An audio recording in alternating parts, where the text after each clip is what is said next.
Осуми орозо тууралуу Нобель сыйлыгын алган. Токионун технологиялык университетинин тери клеткасы боюнча адисчи Йосинори Осуми орозонун ден соолукка тийгизген пайдасын далилдеген. Ал Нобель сыйлыгын да алган. Йосинори Осуминин аутофагия механизминдеги ачылышы Нобель комитетин да таң калтырды. Аутофагия организмдеги керексиз клеткалардын кайра иштетилиши жана тазалануу процесси. Грек тилинен алганда өзүн өзү жеген деп которулат. Аутофагия процесси тууралуу окумуштуулар өткөн кылымдын 60-жылдарында эле кабардар болушкан. Бирок анын иштөө механизмин толугу менен түшүнө алышкан эмес. Ал эми окумуштуу Осуми изилдөө ишинин жыйынтыгында бул процесс үчүн жооп бере турган гендерди да таап чыккан.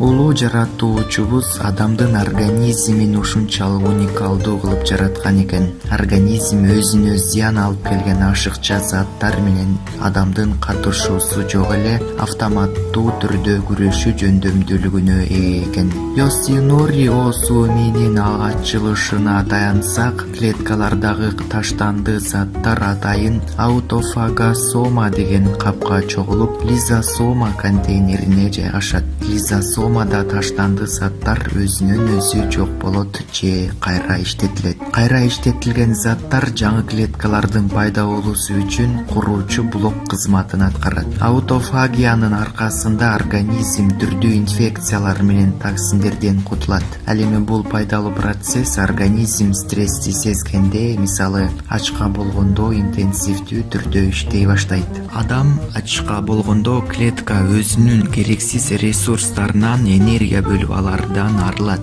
Ал эми аутофагия процессинин бузулуусу ар кандай коркунучтуу ооруларга алып келиши мүмкүн. Буга карата доктурлар жаңы дары-дармек чыгара баштады.